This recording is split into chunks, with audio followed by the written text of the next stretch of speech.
Petri Wine brings you Basil Rathbone and Nigel Bruce in the new Adventures of Sherlock Holmes.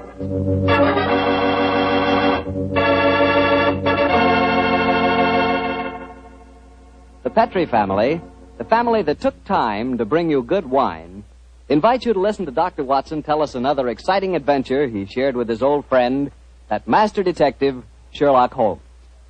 And right now, I'd like to just briefly mention an idea you ought to try tomorrow night, just before you sit down to dinner. Just pour yourself a glass of that good Petri California sherry. Petri sherry is the perfect before-dinner wine.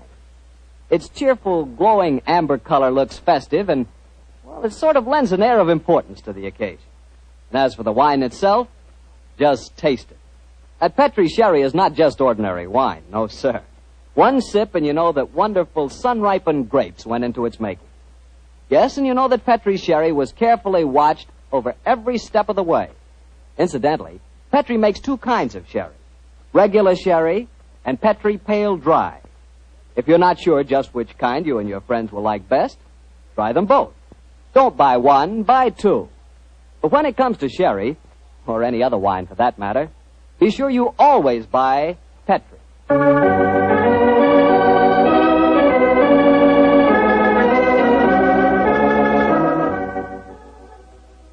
And now I'm certain our good friend Dr. Watson's waiting for us. Let's go in and join him. Come in. Ah, there you are, Mr. Bartell. Punctual to the minute, as always. Well, this is one doctor's appointment I'm eager to keep. Nice of you to say so, my boy. Draw up your usual chair and make yourself comfortable. Thanks. Well, Doctor, today's April the 1st. Did anyone try and play any jokes on you? Yes, you did, Mr. Bartell, but I'm happy to say that nobody caught me. Not as in the story that I'm going to tell you tonight, when an April Fool's Day prank certainly scored a bullseye. I see you have the dispatch box out again, Doctor. Been refreshing your memory? Yes, I have, Mr. Bartell. And when I tell you the adventure took place at 1881, I think you'll agree that after such a lapse of time, a man can hardly rely on memory alone. 1881?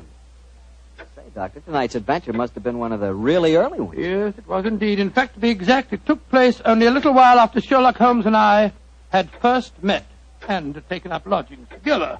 How was the great detective in those early days? A profound mystery to me, Mr. Bartell. To give you an example, my boy, I'd shared our Baker Street lodgings with him for over a month before I was even certain of his profession, the knowledge of which I learnt to my awe and astonishment when our first adventure together took place.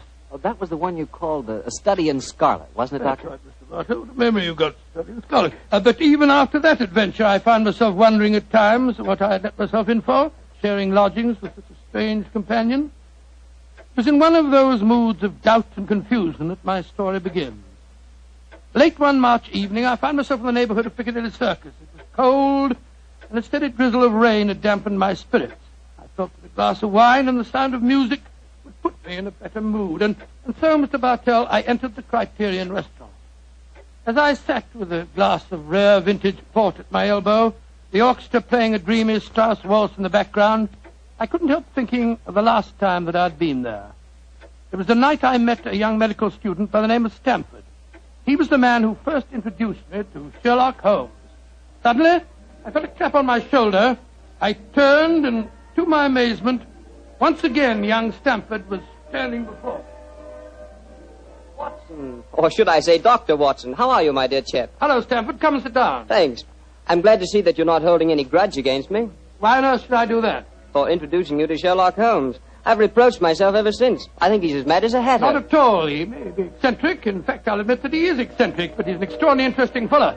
He'll make a great name for himself as a private detective one of these days. You'll see if I'm not right, Stamford. I saw something about him in the paper the other day. Yes, I expect that was the Lauriston Gardens affair, wasn't it? Yes, it was. He's a brilliant man, Stamford. Quite brilliant. Though I must admit he's difficult at times. He works like a fiend as a rule, but occasionally a reaction sets in, and for days at a time he'll lie on our sofa, hardly uttering a word or moving a muscle from morning to night. It's depressing, I must say. I think he takes himself too seriously. Yes, perhaps you're right. How would you like to join in a little plot? Plot against Holmes? Yes, just a rag, you know. We thought it'd be rather fun. We? Murphy and I, we were just talking about it. I'll call him over. Murphy? Oh, is that Murphy? I've seen him before somewhere, haven't I? I'm sure you must have done. He's been round at the hospital, and any time you go into the British Museum, you'll find him there. Nice fella, but dull. Definitely dull. Yes, Stamford. Oh, this is a friend of mine, John Watson. This is James Murphy. How do you do? I think I've seen you at the hospital. And I know I've seen you, Dr. Watson. Oh, sit down and come and join us, won't you? Oh, thank you very much. I was just telling Watson about our little plot. Oh, you mean about Sherlock Holmes? Now, look here. I'd like you fellows to realize that Holmes is a very good friend of mine. Oh, don't worry, Watson. This is all in good fun. Don't you realize what the date is tomorrow? 1st of April, isn't it? Yes, April Fool's Day. Oh, now I see. You're going to play an April Fool's Day joke on Holmes. Yes, that's our plan. Well, it's hardly our plan, Stamford. It's really Lady Anne Partington's idea. You see, Holmes was very rude to her when she visited the hospital recently, and she wants to, take him down a peg or two. Sounds innocent enough, but I must say he's inclined to be rather arrogant at times. Well, what's the plan? Well, we'll need your help, Watson. You must be careful not to give the joke away. I'll bet you a $5 that Holmes falls for the whole story, hook, line, and sinker. Now, here's exactly what we're planning to do. Lady Anne is going to call on Holmes at Baker Street in the morning. Lady Anne, I'm very flattered that you called to see me in my professional capacity. Surely, my dear man, you didn't think this was a social call. You were much too rude to me at the hospital the other day for that. That was the point I was trying to make. Please sit down, won't you? Either take this chair, won't you, Lady Anne? It's by far the most comfortable chair in the room. Oh, thank you, Dr. Watson. And now, what can I do to help you? You've heard of the Elphinstone Emerald? Oh, yes, indeed. A magnificent stone of very considerable value. An heirloom in your family, I believe. Yes, Mr. Holmes. I keep it in a wall safe in my bedroom. This morning, when I had occasion to go to the safe, I discovered that the emerald had been stolen. Stolen? Good Scott. Shocking business. Of course, you want Mr. Holmes to recover it for you. A remarkable deduction, my dear doctor. Lady Anne, when you opened the safe, did you observe any signs of it having been tampered with? Oh, I think it's rather stupid to sit and answer questions here in Baker Street. Why don't you come over to my house in Cavendish Square and examine the safe for yourself? You are a detective, aren't you? Lady Anne, just now you accused me of rudeness. I assure you that mine, at least, was unintentional. Oh, come, Holmes. Don't be so touchy. I can promise you a substantial fee, Mr. Holmes. I'm a struggling practitioner in a new profession, eh? My poverty, but not my will, consents. I pay thy poverty, and not thy will. You see, I can quote my Shakespeare, too, Mr. Holmes. My carriage is waiting, gentlemen. Let's drive over to Cavendish Square at once, shall we?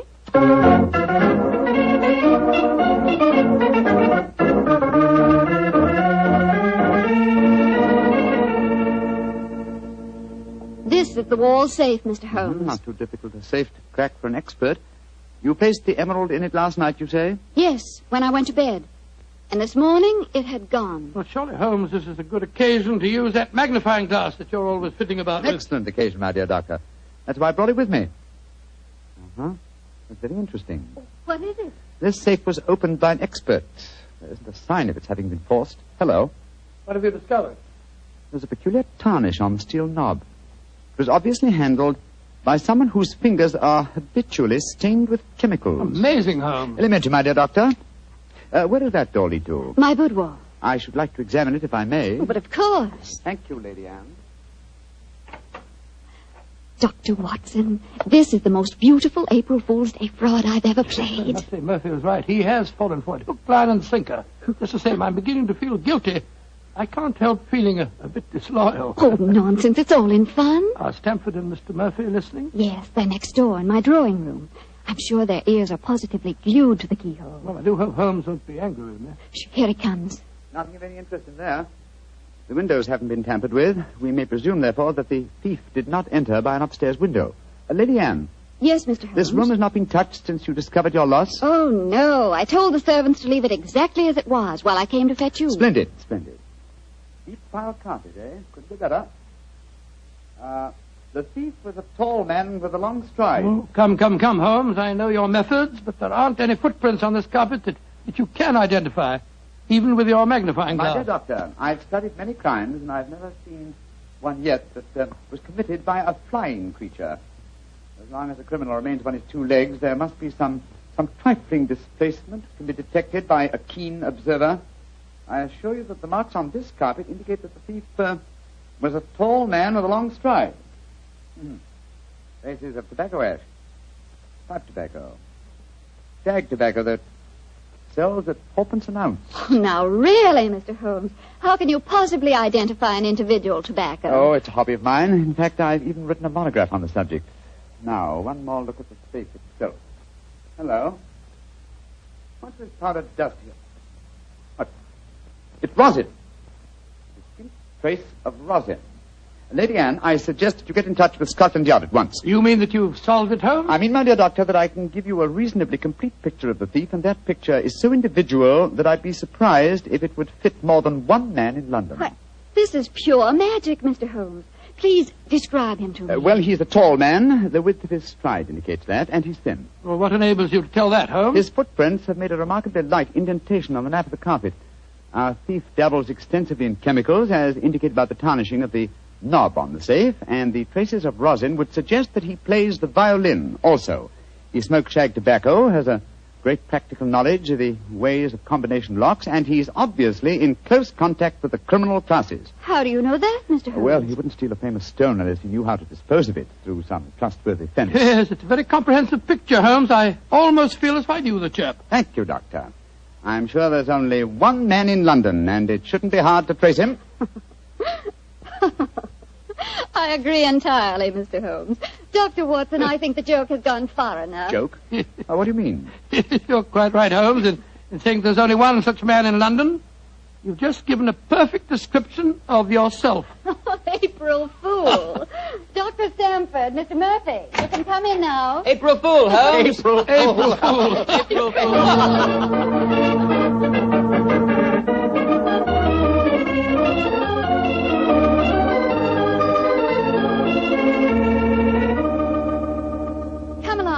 Into the drawing room, everyone.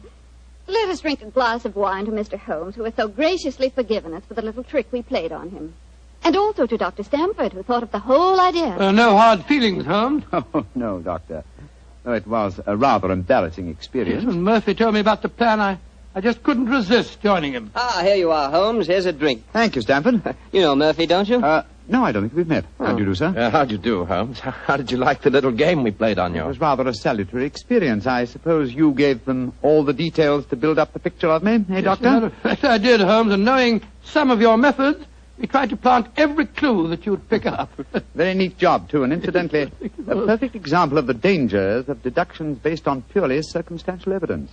I shall profit from this little lesson. I must say it was worth a fortune in emeralds to see your face, Holmes, when you realized what you'd done. Well, the joke's over now. By the way, where is Lady Anne? I believe she said she was going to fetch the Elphinstone emerald. She thought you might be interested in seeing it. She probably feels the sight of it will salve my wounded vanity. Oh, here she comes now. Mr. Holmes! Mr. Holmes! It's got... What's wrong? What's happened, Lady Anne? The emerald. It's not where I hid it. This time it's really stolen.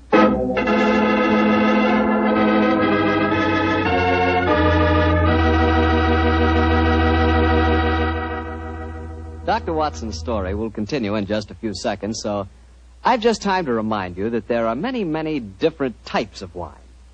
But if you want one wine that's fine for almost any occasion, then you want Petri California Sherry. Petri Sherry is fine before dinner, of course. But Petri Sherry is good after dinner, too. And it's the perfect wine for cocktail time or any time friends drop in. Everybody will love the real heart-of-the-grape flavor you get in every sip of Petri Sherry. And you can serve Petri Sherry proudly, because those letters P-E-T-R-I spell the proudest name in the history of American wine. Petri wine. Well, Dr. Watson, your April Fool Day plot kind of backfired on you, didn't it? Yes, Mr. Bartell, it was a perfect example of the biter bit. Well, what happened next? I suppose Sherlock Holmes went into action once again. That's Mr. Bartell, and it gladdened my heart to see the change in the fella. I confess I'd felt rather ashamed of my part in the prank, for I could see that Holmes's pride had been hurt. But now, with a definite crime before him, the difference was amazing. He suddenly became a dynamo, galvanized into action as he stood there, firing questions at the other members. Lady Anne, who besides yourself knew of this fresh hiding place? Both Murphy and I did. Yes. After we'd left our deliberate clues on the safe, we went with Lady Anne and saw her secrete the emerald in the top drawer of her dressing table. We thought it would be all right there. After all, as soon as the joke was over, I was going to put it back in the safe. Now, I think our wisest plan before we question the servants would be for each one of you who were in this April Fool's Day prank to submit to being searched. Holmes, surely you don't suggest that any one of us took the emerald? No, Stamford, I don't. But if any one of you four are not guilty, This will be a splendid way of proving your innocence. I say, steady, Holmes. You're not suggesting that Lady Anne stole her own emeralds, are you? Are you, Mr. Holmes? I'm suggesting nothing, but I may point out that the recent vogue for the insurance companies has provided another interesting motive for these so-called thefts. I resent your insinuation. It's outrageous. Lady Anne, if I'm to recover your emerald, I must at least consider every possibility. A search is the most immediate practical action, and perhaps you'll retire into the next room while I persuade these gentlemen to submit to being searched. Very well, but I think you're in danger of making a fool of yourself once again. Wait, don't go, Lady Anne. A search won't be necessary. What do you mean, Murphy? I must throw myself on your mercy, Lady Anne. I confess that I stole the emerald. Murphy! After you put it in the drawer, Lady Anne, I slipped back into the room and took it out. Murphy, that's a criminal action. I know it, but I'm poor. I need money desperately for my mathematical research. I knew the emerald was priceless, and I couldn't resist the temptation to take advantage of a joke. Here, Lady Anne, here's the stone, and please don't prosecute me. Please don't. It'd be my ruin. May I examine the emerald, Lady Anne? Thank you. Well, Mr. Murphy, I won't pretend that I'm not deeply shocked. I must ask you to leave my house. But you won't prosecute me, will you? It was a moment's temptation. No, I won't prosecute you. Holmes, what are you doing with the emerald? Well, knowing something of the deceptive ways of thieves, I came on this case fully prepared to test the emerald when I found it. Now, a drop of this acid from this vial, so... Mr. Holmes, what are you doing? You'll injure the stone. No, not if it's a true emerald. Uh-huh, look at that. Good Lord, the acid's eating to the stone as if it was sugar. Then that means... It means, Lady Anne, that Mr. Murphy has just imperiled his honor and his freedom to steal a singularly beautiful fake.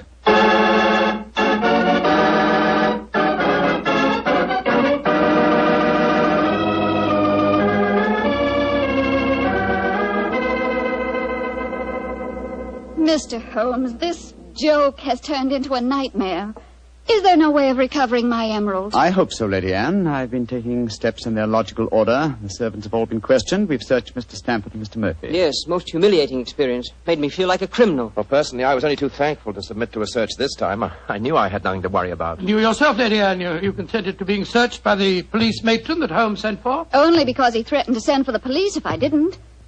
But distasteful though it was, I'd rather endure that than have this story on the front pages of the newspapers. And in spite of all these rather unfriendly proceedings, we've got exactly nowhere as regards finding the emerald. No, Stamford, but we have at least eliminated the possibility that the thief is secreting the jewel on his person. Still somewhere in these 2 rooms, eh, Holmes? I think so, though there is one remaining possibility. And that is? That the fake stone was substituted for the real emerald sometime before all of you engineered your April Fool's Day joke. Oh, no, Mr. Holmes, that's not possible. I know it was the genuine emerald I took out of the safe this morning. How can you be sure? The substitute was an excellent imitation. Without a chemical test such as I performed, it would be hard to be certain. I can tell you why I'm certain. Last night, Papa came to dinner and brought a Mr. Vanderleider of Amsterdam. He examined the stone. And you'll agree that a jewel expert like that couldn't be fooled. That's true, Lady Anne. And what did you do with the emerald after Mr. Vanderleider left? I locked it in my safe and went to bed. Mm-hmm. I didn't unlock the safe again until Dr. Stamford and Mr. Murphy came here this morning. That settles it, then. The real emerald is still hidden somewhere in these 2 rooms. But where? That's the question. I must say it's completely mystifying. Well, let's go back to what we were all doing at the exact moment you came into the room, Lady Anne, and informed us of the loss of your stone. Now, we were... We were drinking a toast to you That's and... it. Lady Anne, hard thinking is, well, it's thirsty work. Oh, I'm so sorry. Let me get you something. A glass of port, perhaps. No, thank you, but I observe that you have a remarkably comprehensive assortment of liqueurs. I wonder if I might have a glass of creme de menthe. Oh, of course. I'll get it for you. Creme de menthe in the middle of the day, Holmes. I knew you were eccentric, but this really Holmes, this bottle, it clinged as I picked it up. I thought it might, Lady Anne. There's something inside it. Allow me, madam. Thank you. I'm sure you won't mind if I waste this liqueur on the aspidestra. No, of course not. So... Lady Anne, allow me to restore to you the Elphinstone Emerald. Great Scott. amazing. Fantastic. Ingenious. The one safe hiding place in the room. Where could a green gem be more effectively hidden than in a bottle of green liqueur? But who stole it? Who substituted the fake stone? Frankly, I don't care. The gem is restored. That's all that matters. I prefer not to go to court. Neither you nor I, Mr. Sherlock Holmes, would show up in the best of lights. And my father would disapprove of this whole affair, I'm afraid. Just as you wish, Lady Anne. In either case, I shall expect your check for my services in due course.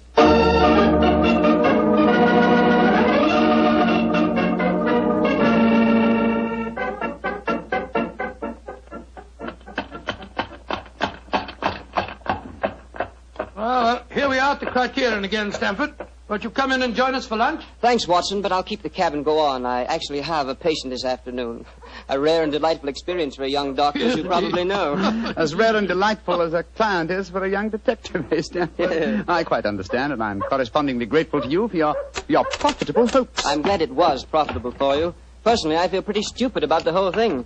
Well, goodbye. Goodbye, old fellow. Goodbye. 39 Onslow Square, cabby. You're remarkably quiet, Memphis. Well, I'm afraid my conscience won't let me do much talking, Doctor. I'm heartily ashamed of myself. Well, thanks for the lift. I'll leave you chaps Oh, there. nonsense. You'll join us for lunch, Murphy. But, No buts about it. I insist. Come on. Well, it's awfully nice of you. Oh, come, Murphy. Any one of us can make a foolish mistake. It's just lucky that you didn't have to pay for yours.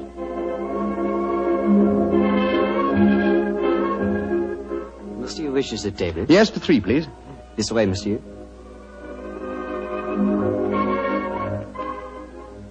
Does this table please you? Excellent, thank you. George, I'm as hungry as a hunter. How about you, Murphy? No, I'm afraid I have very little appetite.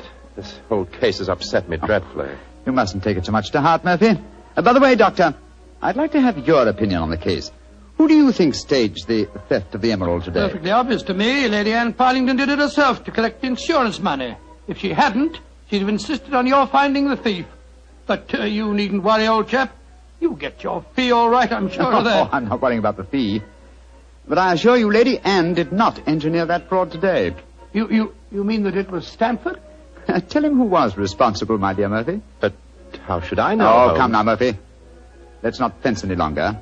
You did an excellent job, a superlative job. I was almost sorry to spoil it for you. I don't think I understand you, Holmes. Oh, yes, you do, Murphy. You're a splendid actor, too. I was so deeply touched when you had apparently stolen a fake jewel, and all the time you knew that the real one was safely hidden in the bottle of creme de menthe. To be abstracted at your leisure. You scoundrel. Holmes, do you mind telling me what's going on here? I'm completely and absolutely in the dark. Surely it's obvious, my dear Doctor. The imitation emerald was a brilliant copy. What makes you so sure of that, my dear Holmes? Because this April Fool's Day hoax was only conceived yesterday, or that is what you wish the others to believe. Such a superb paste gem could not have been made at such short notice. Therefore, it must have been prepared by someone who knew about the hoax before it was arranged. Now, my dear Doctor, when Stamford told you about the plan last night, whose idea did he say it was? He told me that it was Lady Anne Partington's plan. Precisely.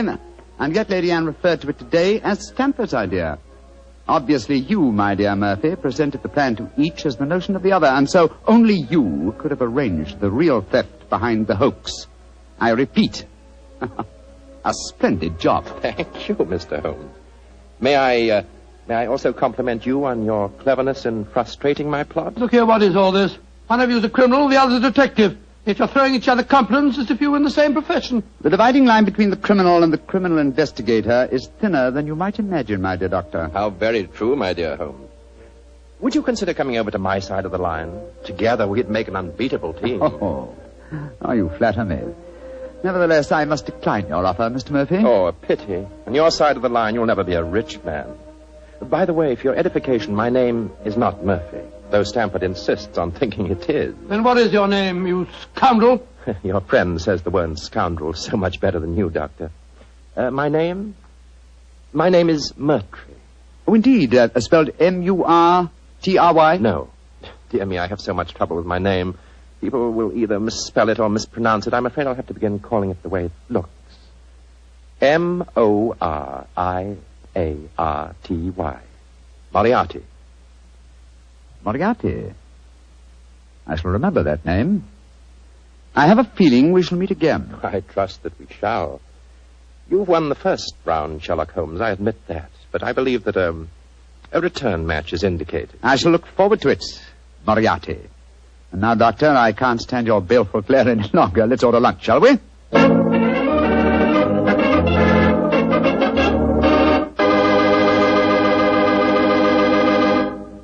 Doctor, that was a pretty hectic April Fool's Day. Yes, it was. I never want to see another one exactly like it. I don't blame you.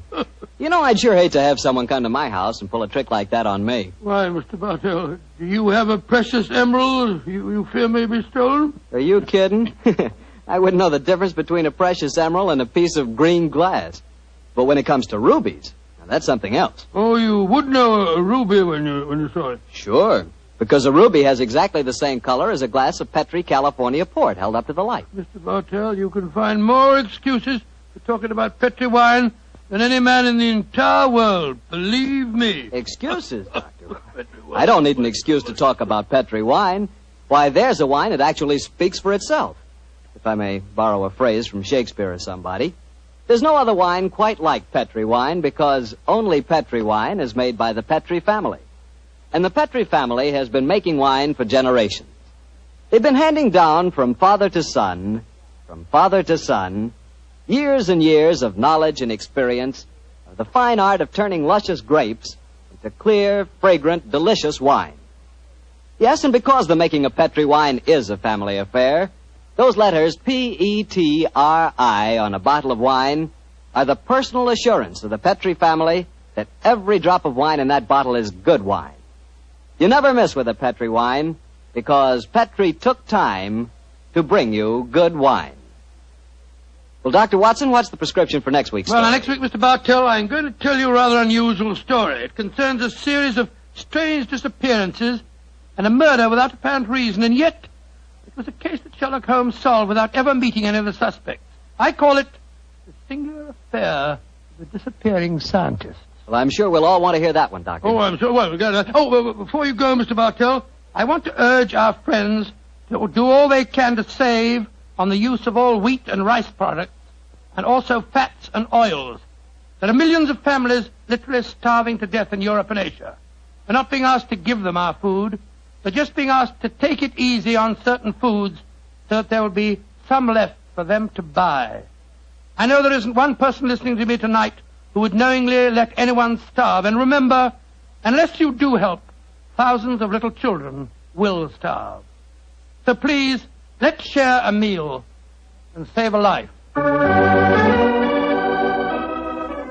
Tonight's Sherlock Holmes adventure was written by Dennis Green and Anthony Boucher and was suggested by an incident in Sir Arthur Conan Doyle's story, A Study in Scarlet. Music is by Dean Fossler. Mr. Rathbone appears through the courtesy of Metro-Goldwyn-Mayer, and Mr. Bruce through the courtesy of Universal Pictures, where they are now starring in the Sherlock Holmes series. The Petri Wine Company of San Francisco, California, invites you to tune in again next week, same time, same station. Sherlock Holmes comes to you from our Hollywood studios.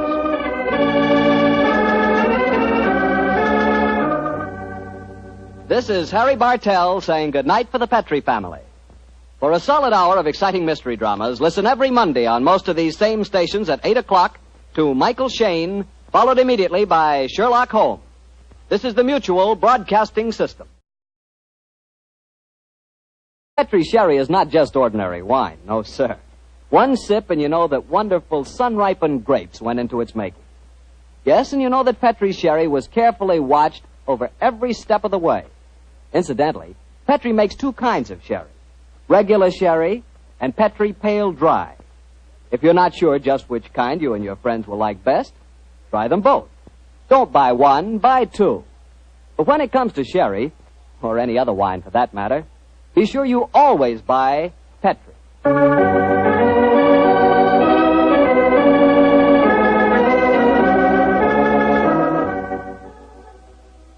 And now I'm certain our good friend Dr. Watson's waiting for us. Let's go in and join him. Come in. Ah, there you are, Mr. Bartell. Petri Wine brings you Basil Rathbone and Nigel Bruce in the new adventures of Sherlock Holmes.